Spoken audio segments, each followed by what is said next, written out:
அனைவருக்கும் பணிவான என் வணக்கம். வேர்களை அறுத்தெறிந்து வெடித்து கிளம்பிய ஒரு வித்தாக சாதியத்தின் கொடிய நரம்புகளை அறுத்து கொண்டு தாழ்த்தப்பட்ட மகர் இனத்தின் இருண்ட கருவறையில் இருந்து வெளிவந்த ஒரு விடிவெள்ளி டாக்டர் பி.ஆர். அம்பேத்கர். பள்ளி நாட்களிலேயே சாதியத்தின் கொடுங்கரங்களால் தீண்டப்பட்டு மனமெங்கும் புண்ணாகி போன பீமாராவ் சக்பார் என்ற இளைஞன் டாக்டர் அம்பேத்கராக மாறினார். வேதனையில் வெந்து நொந்து கொண்டிருந்த அந்த நேரத்தில் சமூக நீதி எனும் தற்காப்பு ஆயுதம் அவர் கைக்கு கிடைத்தது.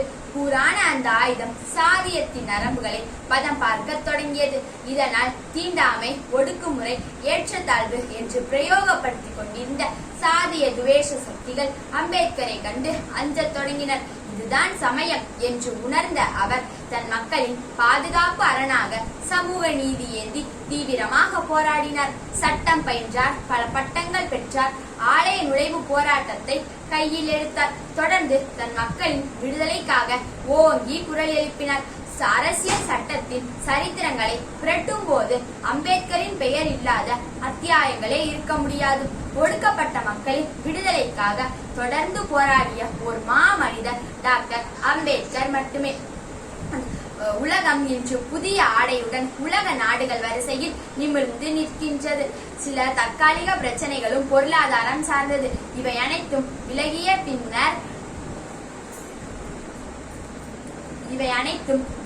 பின்னர் சகல வழிகளிலும் இந்தியா மேலும் வளரும் என்பதை தீவிரமாக உறுதிப்படுத்தினார்.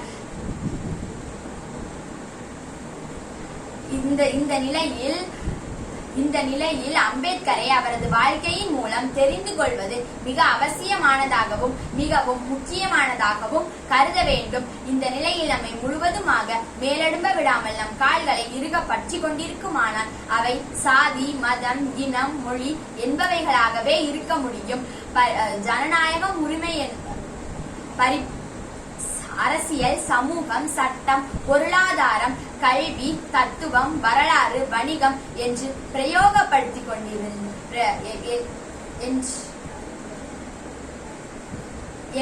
என பல துறைகளிலும் இந்தியா பல துறைகளிலும் அறிவுலக நாயகனாக இருந்தவர் டாக்டர் அம்பேத்கர் ஆவார். இதே உலகத்தில் இன்னொரு புறம் அவருக்கு மற்றொரு பெருமையும் உண்டு. காஷ்மீர் முதல் கன்னியாகுமரி வரை நின்று கொண்டிருக்கும் இவரது சிலைகளின் பெருமை வேறு எந்த தலைவர்களுக்கும் இல்லாத பெருமைகளுள் மிகச் சிறந்ததாகும். பரிபோன பெருமைகளை பிச்சையாக பெற முடியாது. தீர்மானங்கள் மூலமோ மன்றாடுவதன் மூலமோ நியாயங்கள் கிடைக்காது. ஆடுகளைத்தான் கோயில்கள் முன் வெட்டுவார்களை தவிர சிங்கங்களை அல்ல என்று முழங்கியவர் டாக்டர் அம்பேத்கர். ஜனநாயகம் ஒரு அரசாங்க வடிவம் மட்டுமல்ல, அது ஒரு கூட்டு வாழ்க்கை முறை. சக மனிதர்களுக்கு மதிப்பும் மரியாதையும் கொடுக்கும் மனப்பாங்கு என்றும் கூறியவர். தாய் நாட்டின் தலைவிதியை மாற்றி எழுதிய தவ புதல்வனாக தம் குலம் மக்களுக்கு வெளிச்சம் தந்த புது நாயகனாக மறைந்த டாக்டர் அம்பேத்கரின் வாழ்க்கையில் வேதனைகள் வேறு எந்த தலைவர்களாலும் சரித்திரத்தில் இடம்பெறாத ஒன்றாகும். அம்பேத்கரின் புகழ் ஓங்கட்டும். நன்றி, வணக்கம்.